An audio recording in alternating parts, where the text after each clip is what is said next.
Mga kajurno may buntag, nakaroon din sa dakbayan sa Jinsan si Vic Rodriguez nga nagpapili isip senador alang sa iyang pagpangampanya. Alang sa Balitang Journo, ako si Raymond Montiga, Journo, Sok Sargent.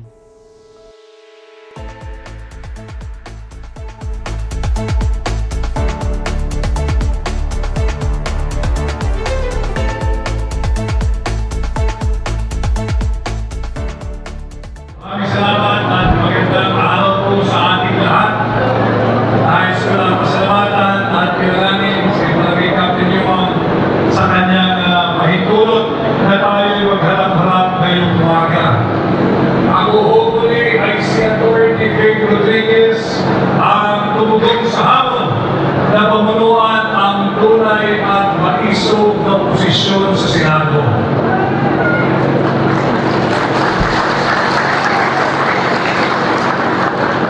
Alam ko na nalalaman ninyo yung mga napakaraming mahalagang usaping panlipunan na nagaganap ngayon sa ating bansa. Ngunit paunahin ko dyan ay ang isyo pa rin ng korupsyon.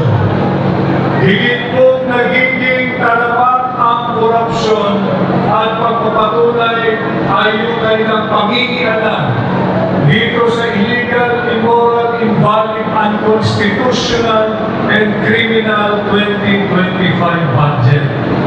Narinig ko kanina, nandito yung mga kasama natin bukod sa mga munisipal, yung mga naglilingkod sa barangay, yung ating mga barangay nutrition scholars, barangay health workers, at ang ating mga kababaihan, senior citizens, mabuhay po kayong lahat.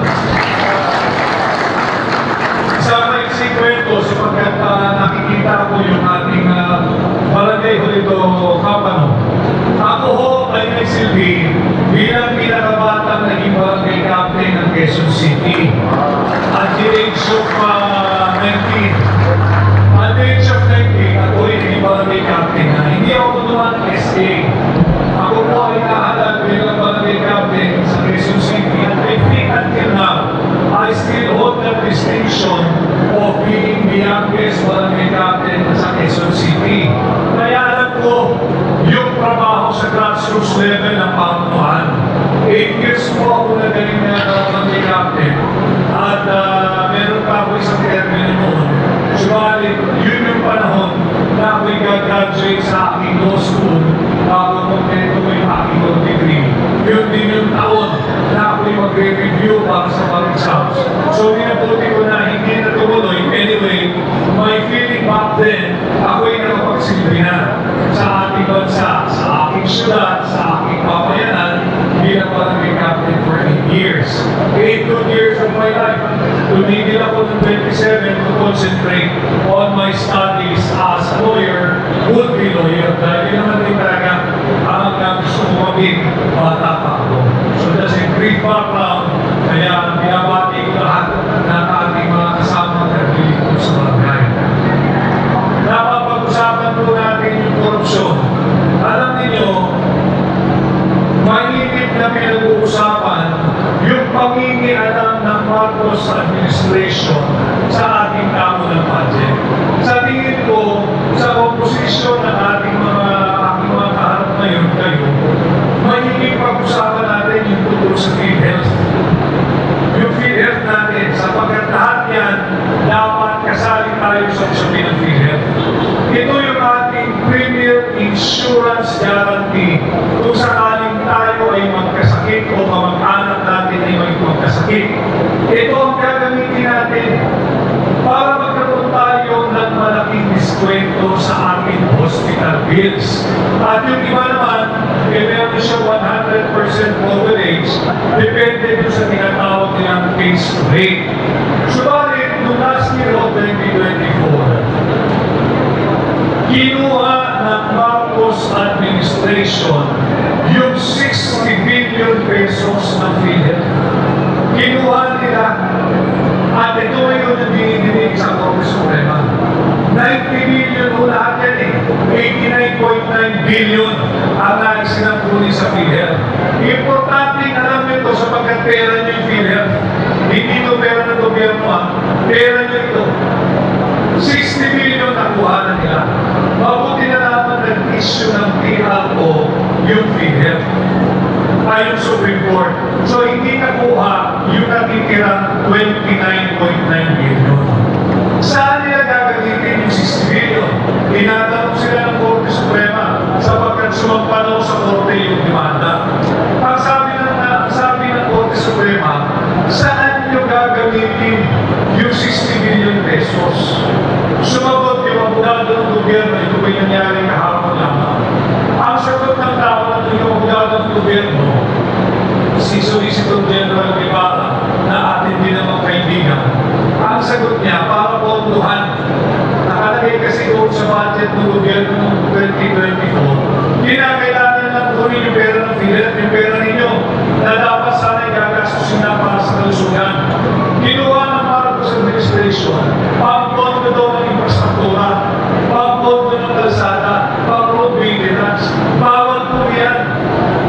At habang binilitis yung kaso, tinanong ng isang magaling na maestrado ng Korte Suprema, meron ng 174 billion pesos na inutang ang gobyerno sa export-import bank ng Korea. 174 billion. Fully funded na pondo po para doon sa kalsada. Fully funded, kinuha mo pa yung 60 billion. So makikita natin dito, talagang patuloy tayong pinuputol ng Marcos Administration. Kinukuha, hindi lamang para 60 billion, pati ngayon yung 174 billion pesos na inutang sa Exim Bank, hinahanap na rin ang Korte, nawawala pa rin pala. Fast forward to today. Ngayong 2025, marapat na malaman ninyo, wala pong binigay na pondo ang gobyerno ni Bongbong Marcos para sa PhilHealth. Noong last year, kinuha yung 60 billion pesos ninyo. Ngayong 2025, wala po silang binigay na pondo para sa PhilHealth nating lahat. Yan ay isang malaking korupsyon. Yan ay isang malaking pamumuno. Paano pag nangailangan ng pang-hospital ang mga senior citizens? Paano pag nangailangan ng pang-hospital ang mga persons with disability? Paano pag nangailangan ng pang-hospital ang mahigit na mahihirap nating kababayan? Kasama tayo, kayo at ako. Makikita natin dito, hindi interes ng administrasyon ni Bongbong Marcos ang inyong kaligtasan at ang inyong kalusugan. Kaya tayo itugon sa hamon na pamunuan ang tunay at maisog na posisyon upang labanan ang higit na kalamak na korupsyon na nagaganap ngayon sa ating bansa. At bilang senador ninyo, nais ko ipanukala na pababain natin yung tinatawag nating threshold o yung halaga bago ka makasuhan ng plunder o kasong pandarambong o pagnanakaw ng pera sa gobyerno. Kinakailangan ang nananakaw mo ay hindi bababa sa 50 million pesos. Yan ay isang malaking kalokohan. Bilang senador ninyo, ating aming lahat ng batas na yan, ibababa natin yung threshold. From 50 million, gagawin na lang natin 1 billion pesos. Sapagkat walang isang malaking kalokohan na habang tayo ay ginanakawan, hindi natin sila makasuhan ng plunder dahil hindi pa umaabot sa 50 million pesos ang kanilang ginanakaw. Ang pagnanakaw ay pagnanakaw. Bakit ang isang ama na napilitan lamang magnakaw kahit isang lata ng sardinas sa isang convenience store o grocery, pag nahuli, diretso sa kalaboso? Isang latang sardinas, ang tawag agad sa kanya ay kriminal. Bakit ang tiwaling magbabatas, tiwaling tao sa gobyerno, kahit milyong-milyong piso ng ninanakaw, ang tawag sa kanila ay honorable at kinakailangan pagsasagot ka, ang tawag mo ay your honor. Kailangan na natin tuntukan ang ganitong uri ng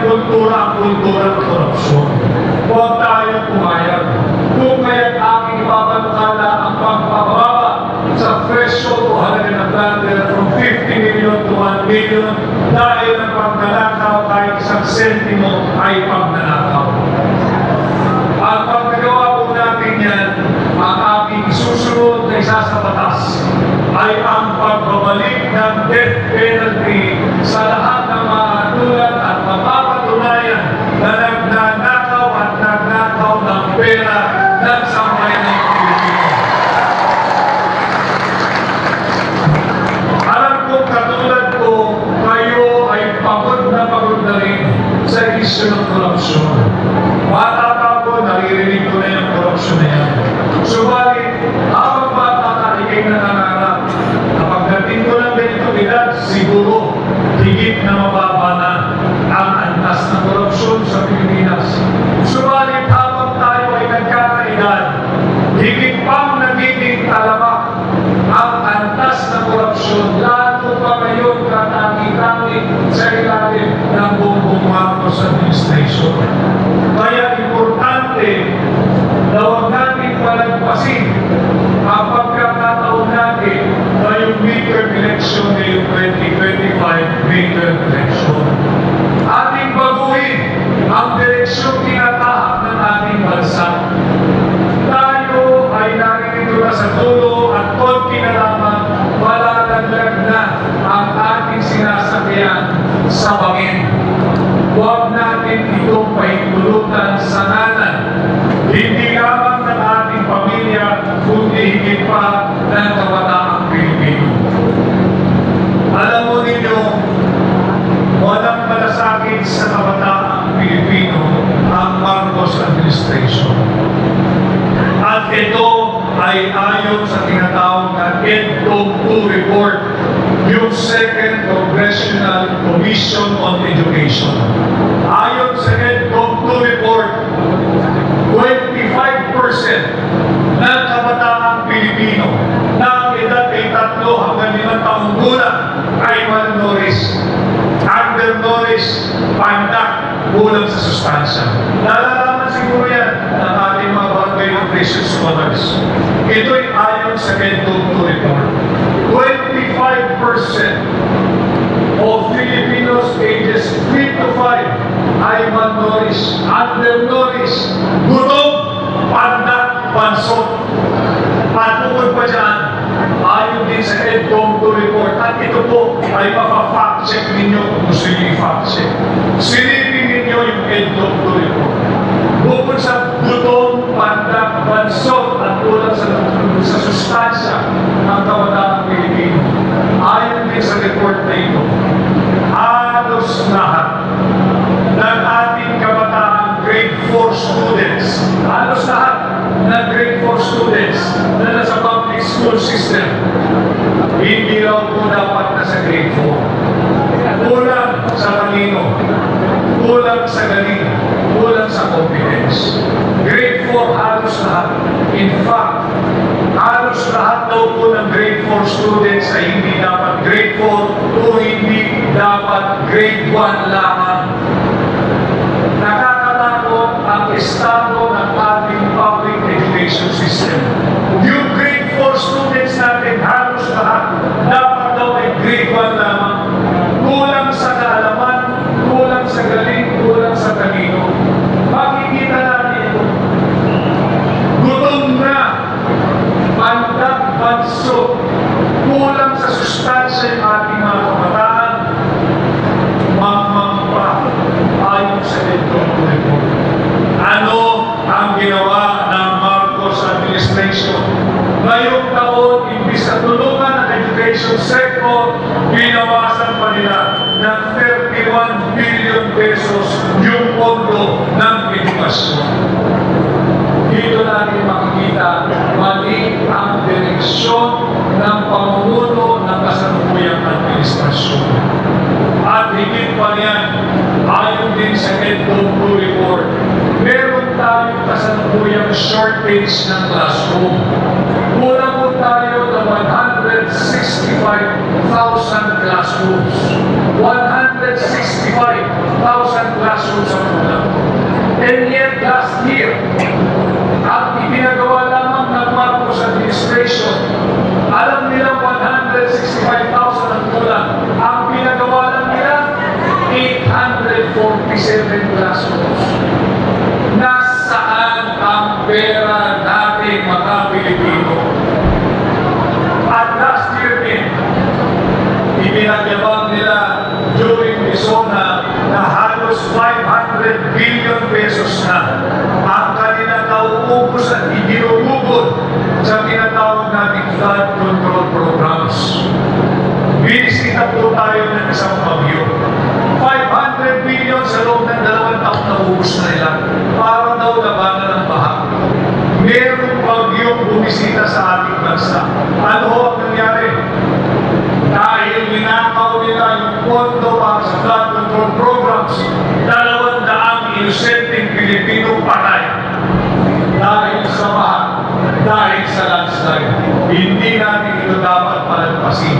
Huwag tayong pumayag na magpatuloy ang ganitong baluktot at kurap na pamumuno sa ilalim ng Bongbong Marcos administration.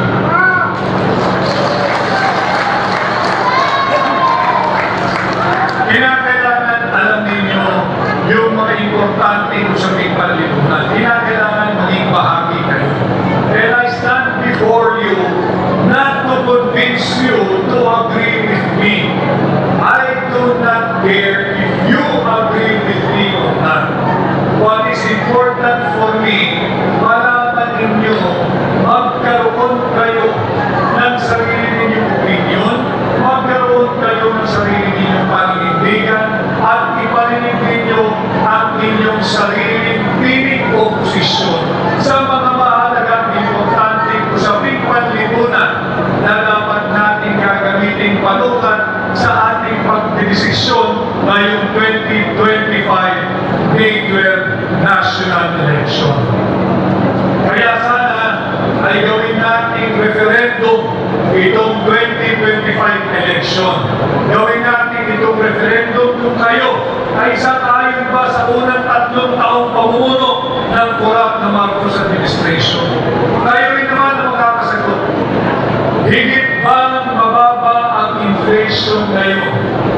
Mas marami bang nabibili ang 1,000 piso ninyo ngayon kaysa sa 1,000 piso ninyo noong panahon ni Pangulong Duterte?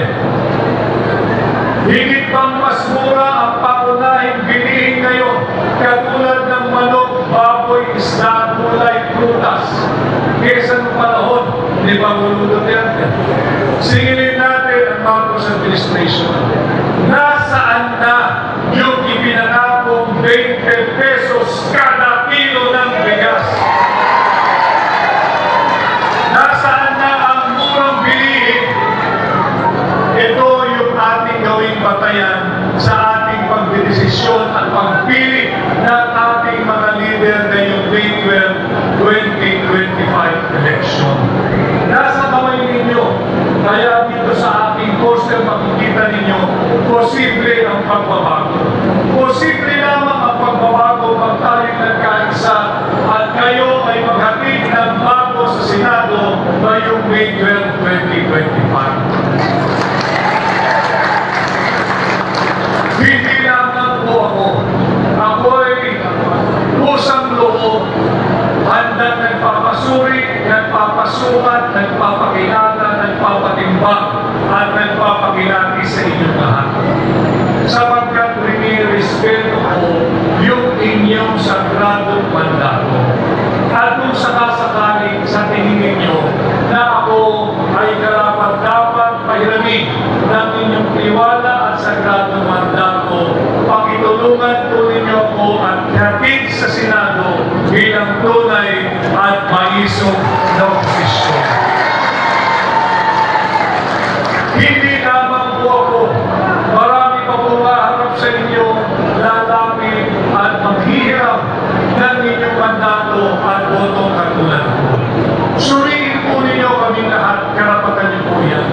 Huwag po tayong padadala sa AIX. Huwag po tayong padadala sa kung ano-anong ayuda dyan sa atap.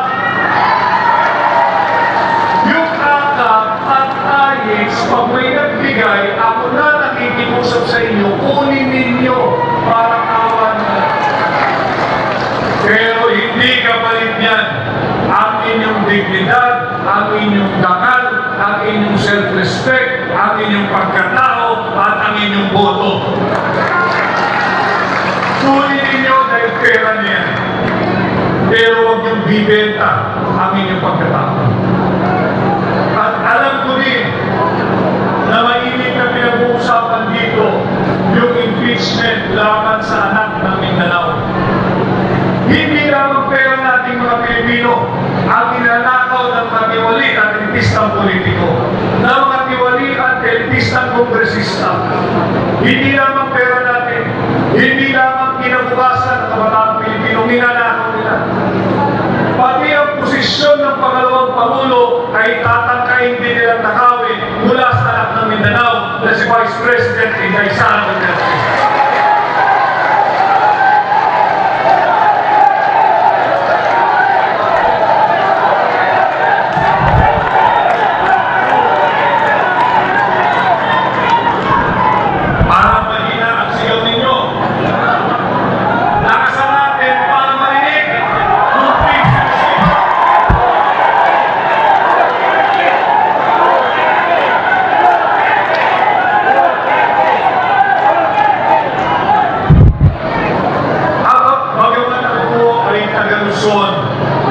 Ako'y nakikiusap sa inyong lahat, ipaglaban, ipagtanggol, protektahan po ninyo ang anak ng Mindanao na si Vice President Inday Sara Duterte.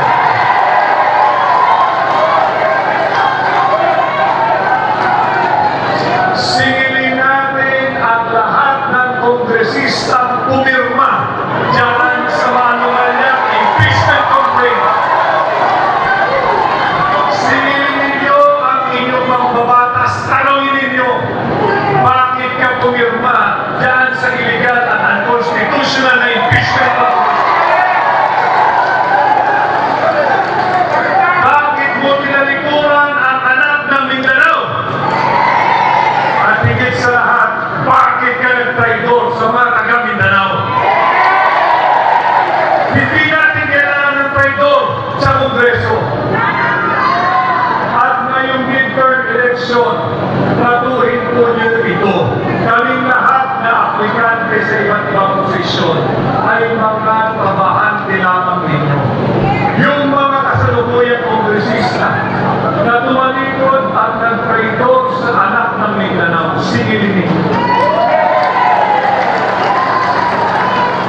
Haharap din sila sa inyo. Haharap din sila sa inyo. Huwag na po ninyo sila kunin muli. Tapusin na nila. Sisantehin na natin ang mga pumirma sa impeachment complaint. Inyo silang sigilin. At pag sinisante natin ang mga trabahante natin sa Kongreso, panahon na maglagay tayo ng bago sa Kongreso. Alam po ninyo, wala namang hirap kung sana ay nagkaroon ng ganitong tinatawag nating public hearing or public consultation. Sila ay representante lamang natin. Hindi sila ang mga amo natin. Sila ay trabahante natin.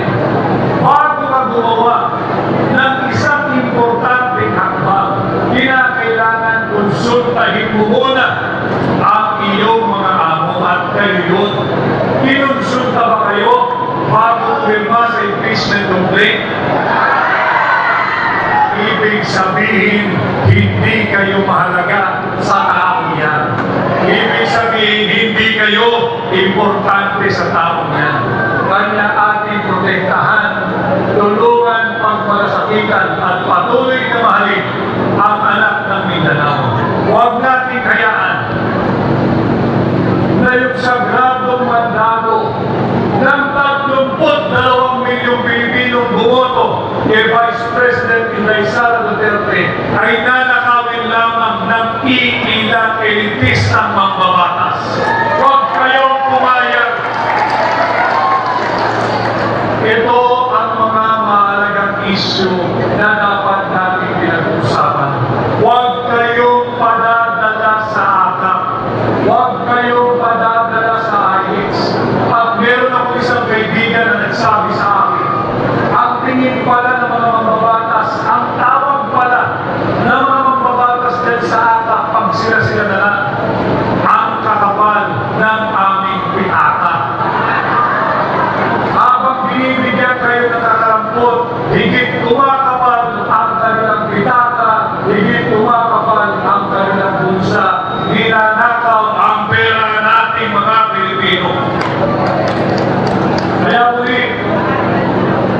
tulungan po ninyo ako. Sana kung ako'y pasado sa inyong batayan, matulungan ninyo ako mangampanya at ipangampanya po ninyo ako sa inyong pamilya, sa inyong kaibigan, sa inyong inaanak, sa inyong lahat ng kakilala, kamag-anak, kapitbahay, kaprobinsya, at lahat ng kakilalang Pilipino sa mang pong bahagi ng mundo. Ako po muli, si Atty. Vic Rodriguez, ang aking pong numero ay number 56.